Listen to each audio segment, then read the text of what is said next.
6:37 amigos, ya está conmigo Antonio Ecarri Angola, abogado especialista en Derecho Financiero y Tributario.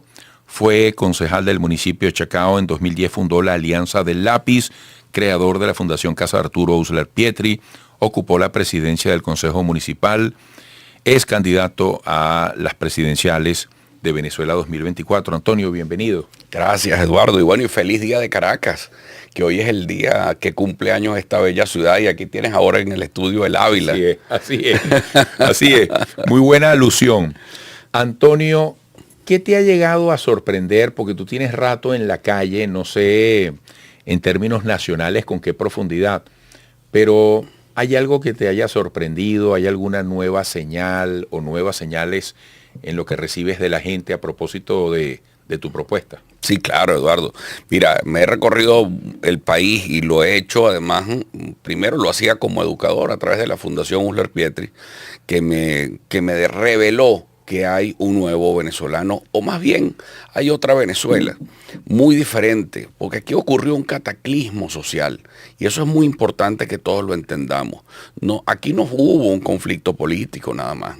Aquí se apagó la industria petrolera, ya sabemos todas las causas del apagón, y eso trajo unas consecuencias que no solamente son sociales, políticas, económicas. Aquí hubo un trauma, Eduardo, y eso generó un nuevo venezolano. Es decir, un venezolano primero que no depende del Estado para vivir. Estas son unas elecciones muy delicadas porque son la primera vez que va sin el Estado rentista, petrolero. Eso tiene unas consecuencias inmensas que no sabemos si desde el punto de vista electoral se van a expresar el día domingo con las preferencias que realmente ellos tienen. Ese nuevo venezolano es independiente, ese nuevo venezolano quiere formarse para que el emprendimiento no le fracase, ese nuevo venezolano quiere un crédito, no quiere una dádiva. ¿No está encontrando respuestas en los políticos? No lo encuentra porque además está muy lejano a la clase política. Es decir, porque la clase política no se parece a ellos. La clase política venezolana es una clase política muy ignorante que además trata con mucha superficialidad esto. Es decir, eso es, hay chavista, antichavista y más nadie, no existe. No, esto ya pasó.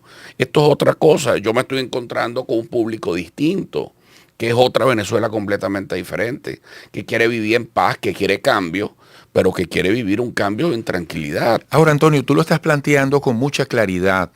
Este es un asunto delicado. No es sencillamente sumar votos y decir, No. Tal candidato obtuvo la mayoría. Aquí está en riesgo la fragmentación de la República. Aquí están las elecciones este domingo, después hay 6 meses más, mientras se da la toma de posesión. Hay unos poderes públicos, están pendientes otras elecciones igualmente muy importantes. Para ti, desde el punto de vista de la sensatez urgente, ¿qué se impone en los próximos tiempos? Oye, qué palabra tan hermosa, la sensatez. Yo creo que si el día en que los venezolanos tengamos... Tú no la ves por ningún lado en este momento. Mira, yo estoy muy preocupado porque es que no la veo tan clara como la ve el venezolano. El venezolano quiere una mayoría de sensatez. Mi gran reto en todo esto era vencer la polarización, vencer el desconocimiento en muchas partes de Venezuela, vender que la educación es una vía para transformar, y me he encontrado además con un venezolano sumamente receptivo. Ahora, ¿cuál es mi mayor competencia para decirte?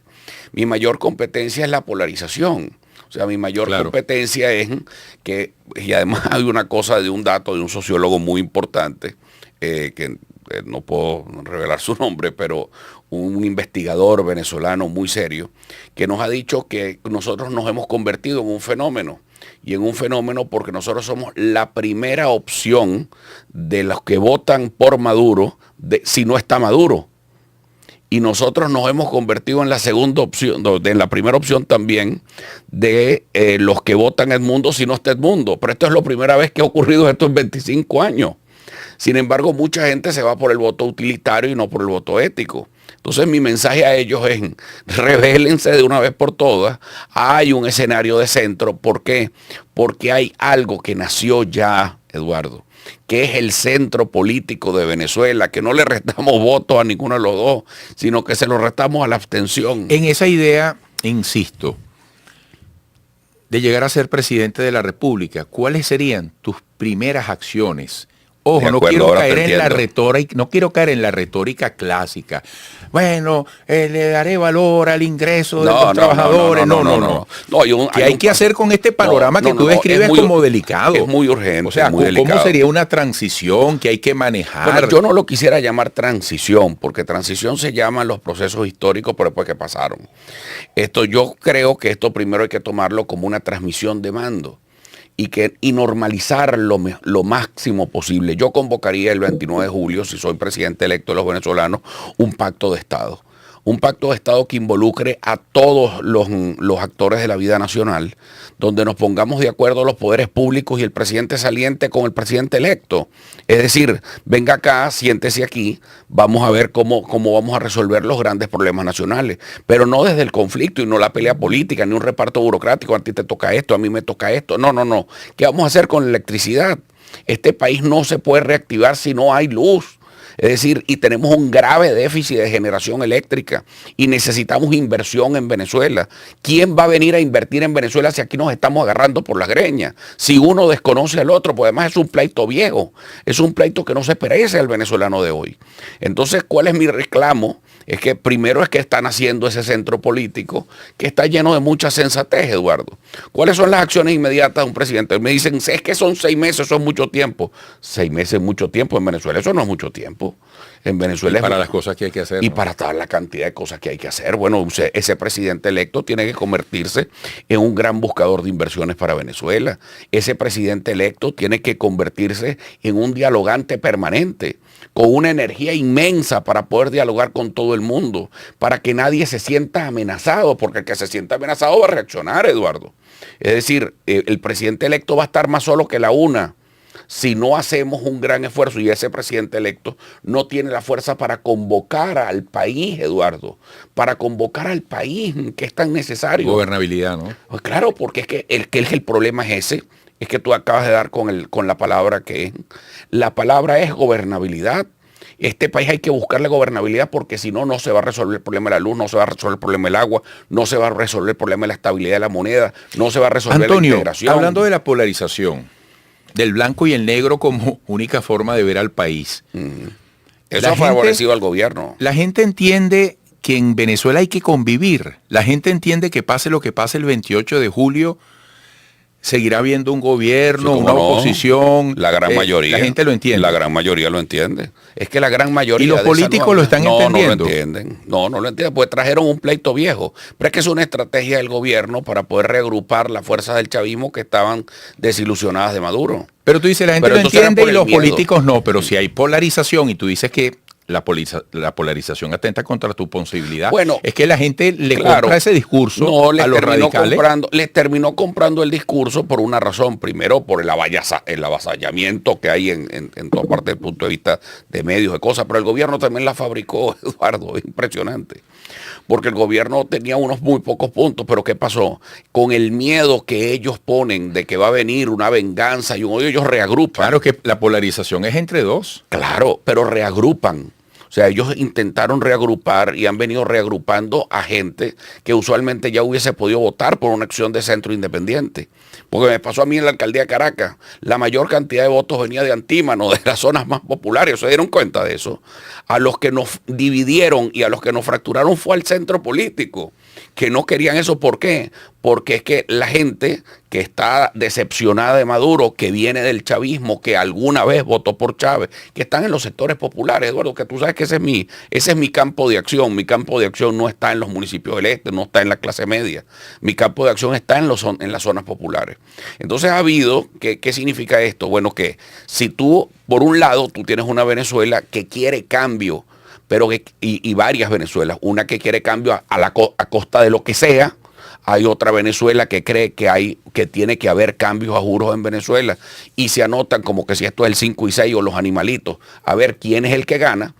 Y hay una Venezuela mucho más racional que dice, ya va, espérate un momentico, esto no, así no puede haber cambio, en este país no puede sufrir más. Y por otro lado, hay unos que sienten que tiene que haber cambios en Venezuela, y eso es una gran mayoría, Eduardo, que quiere cambio en Venezuela, pero le tienen temor a que un sector radical vaya a ir en contra de ellos. o vaya a pasarle factura, o venga con facturas de odio y venganza. Eso es lo que está pasando. Entonces, evidentemente, nosotros nos restan votos. A los del centro nos restan votos cuando se polariza. ¿Y quiénes son los beneficiarios de la polarización? Los extremos. Ahora, pero eso es artificial y yo te aseguro y te juro que estas son las últimas elecciones polarizadas de este país. ¿Por qué? Porque tienes un nuevo venezolano que no depende del Estado para vivir y las elecciones de este domingo pueden ser una gran sorpresa para mucha gente. ¿Por qué? Porque es muy difícil con una personalidad de alguien traumatizado, porque el venezolano está traumado. O sea, porque es que no fue que cambió porque la economía migró a ser una economía no petrolera y no necesitábamos más el petróleo. No, fue porque quebró la industria. Es porque la cercaron, le metieron sanciones y además estaba en manos de unos bandidos. Entonces, todo eso nos pasó a nosotros, pero esa es nuestra principal industria, Eduardo. Nosotros nacimos con el petróleo, nosotros somos consecuencia del petróleo. Esto no era país antes del petróleo. No era, esto era una guerra civil que duró 100 años. Entonces, por supuesto que ahí está mi angustia, porque hay una pérdida de valores importante, porque la educación no está en la agenda de ninguno de los dos polos. Y por eso yo no me siento identificado con ninguno de los dos polos, porque eso no les interesa. Pero ese riesgo que estamos corriendo ahora de este nuevo Estado sin petróleo pasa por una reconstrucción de los valores nacionales, pero de estos nuevos valores en siglo XXI. Antonio, tenemos que hacer una pausa. Antonio Ecarry Angola, candidato presidencial, me gustaría que al regreso, con la vista mantenida hacia adelante como lo estás planteando, y partiendo de esa afirmación de que estas serán las últimas elecciones polarizadas, oye, ¿qué le toca al sector político, a las organizaciones, que la gente le vea el queso a la tostada? ¿Qué hay que replantear? ¿Qué hay que reconstruir? Entendiendo que pase lo que pase el domingo, oye, esto no es un asunto de que quito a uno, entro yo o me quedo yo. Sería gravísimo. Es decir, esto hay que verlo con más profundidad. Por supuesto, tal como eso no es tan simple. Tú estás incluyendo temas tan importantes. Y nos hablas de tus propuestas una vez más para el país. Ser útiles. Yo creo que esa es la gran condición que el venezolano le va a exigir a toda la clase política, el que quede en el gobierno, el que quede en la oposición, en lo que quede en los sectores empresariales, el que quede en los medios de comunicación. Ser útiles. Bueno, regresaremos con Antonio Ecarry.